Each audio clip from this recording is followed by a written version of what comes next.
Indis Party adalah partai politik pertama di Hindia Belanda. Partai ini berdiri pada 25 Desember 1912 dan dibubarkan pada 4 Maret 1913. Indis Party didirikan oleh 3 serangkai, yaitu Dawes Dekker, Cipto Mangunkusumo, dan Ki Hajar Dewantara. Jumlah keanggotaan ini mencapai 7.000 anggota.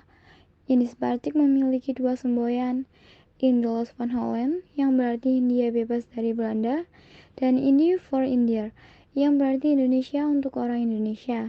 Awal mula terbentuknya Indis Party. Indis Party muncul sebagai konsepsi politik dan program nasional yang ingin menggantikan The Indies Bond sebagai organisasi kaum Indonesia dan Eropa di Indonesia. Dawes Dekker melihat ketidakadilan dan diskriminasi antara keturunan Belanda dan kaum Indonesia di masyarakat kolonial. Bagaimana bubarnya Indis Party?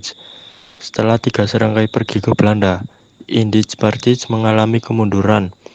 Larangan dari pemerintah kolonial Belanda membuat organisasi ini terhambat dalam langkah-langkahnya.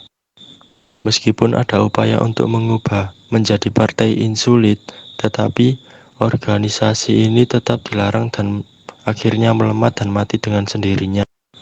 Adapun tujuannya didirikannya Indis Party diantaranya adalah membangkitkan patriotisme dan nasionalisme terhadap tanah air Indonesia, memperjuangkan hak-hak pribumi, mempersiapkan kehidupan rakyat yang merdeka, menekankan pentingnya pendidikan, melawan penindasan dan mengakhiri perbudakan Belanda, memperjuangkan kebebasan berpendapat, memperbesar pengaruh pro-Hindia di pemerintahan, memperjuangkan hak bagi semua orang Hindia.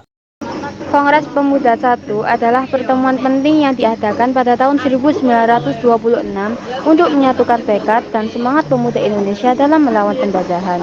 Kongres Pemuda I diselenggarakan pada tanggal 30 April sampai dengan 2 Mei 1926 di Jakarta. Dipimpin oleh Muhammad Tabrani, anggota Kongres Pemuda I yang terdiri dari Bahter Johan, Jantol Solwich, Paul Pinontoan, Ahmad Hamami, Sanusi Pane, dan Sarbani. Latar belakang berdirinya Kongres Pemuda I. Pada 1908 lahir organisasi pergerakan nasional pertama bernama Budi Utomo. Sejak Budi Utomo berdiri, berbagai organisasi pemuda lain juga bermunculan yang bersifat kedaerahan. Dari banyaknya organisasi pemuda yang muncul, maka banyak juga pemikiran atau gagasan yang berbeda-beda. Salah satu upaya untuk memperoleh kesatuan pendapat tersebut, maka perlu dilakukan sebuah pertemuan besar yang kemudian disebut Kongres Pemuda I. Kongres Pemuda pertama berlangsung selama 3 hari. Hari pertama, yaitu pembukaan Kongres Pemuda pertama dilaksanakan di gedung Fritz-Metz Arlodge atau gedung Bapenas, Jakarta pada pukul 20.00 dan berakhir pukul 00.15. Pada pertemuan pertama, Kongres Pemuda dipimpin oleh Muhammad Tabrani yang membukanya dengan pidato. Kongres Pemuda pertama juga dihadiri oleh Wakil Organisasi Pemuda Jong Java, Jong Sumatranen Bond, John Ambon, Sekarukon, Jong Islamiten Bond, lalu Studerenden Minahasar, Jimbatak Bond, dan pemuda kaum Teosofi. Hari kedua, pertemuan kedua pada 1 Mei 1926 dilaksanakan kembali pada pukul 20.00 dan selesai pukul 24.00. Pertemuan ini dilaksanakan di gedung OS Java yang sekarang berlokasi di Medan Merdeka Utara nomor 14, Jakarta. Pada pertemuan kali ini membahas topik yang berkaitan dengan kedudukan perempuan yang dilakukan oleh 3 pembicara, yaitu Dander Johan, Stince, Tiko Alu Adam, dan Dakso Dipora. Hari ketiga, Kongres Pemuda I hari ketiga dilaksanakan pada 2 Mei 1926 dan dibuka pada pukul 9.00 sampai 12.30. Susunan acara pada kongres hari ketiga ialah mendengar ceramah dari 2 pembicara, yaitu Muhammad Yamin dan Pinontoan. Muhammad Yamin berpidato mengenai bahasa yang ada di Indonesia dan Pinontoan berpidato mengenai arti agama Islam dan Kristen di Indonesia. Tujuan dari Kongres Pemuda pertama yaitu mencari jalan pembina perkumpulan pemuda yang tunggal. Kedua, memajukan persatuan dan kesatuan bangsa Indonesia. Ketiga, menguatkan hubungan antara sesama perkumpulan pemuda kebangsaan. Keempat, membentuk badan pusat bagi seluruh organisasi kedaerahan.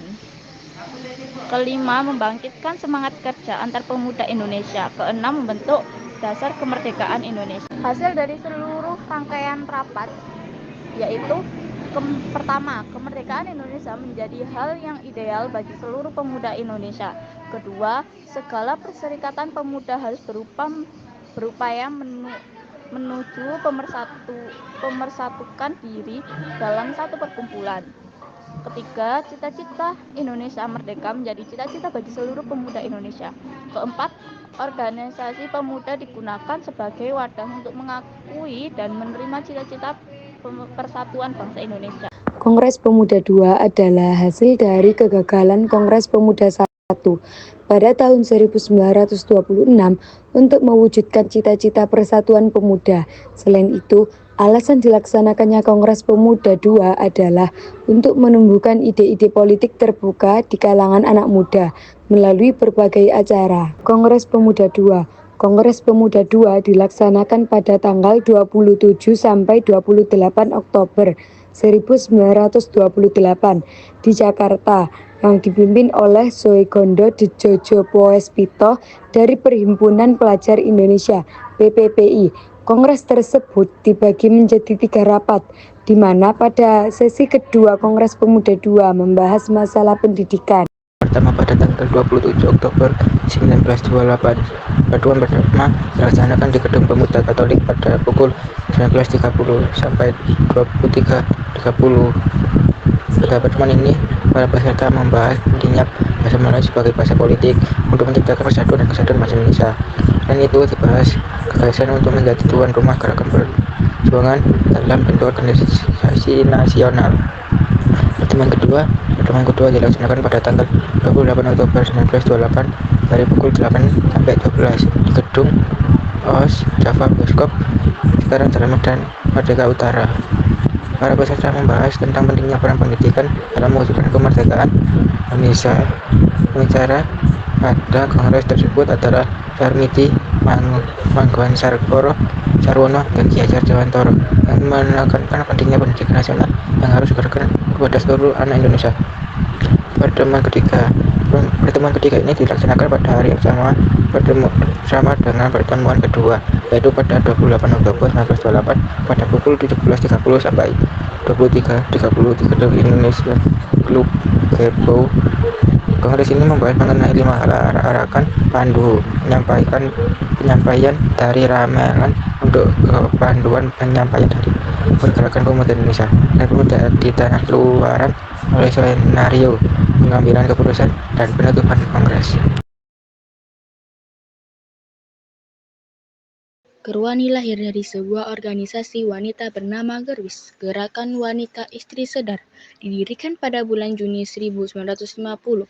Fusi dari 6 organisasi yaitu Rukun Putri Indonesia Rupindo dari Semarang, Persatuan Wanita Sedar dari Surabaya, Istri Sedar dari Bandung, Gerakan Wanita Indonesia Gerwindo dari Kediri, Wanita Madura dari Madura, dan Perjuangan Putri Republik Indonesia dari Pasuruan.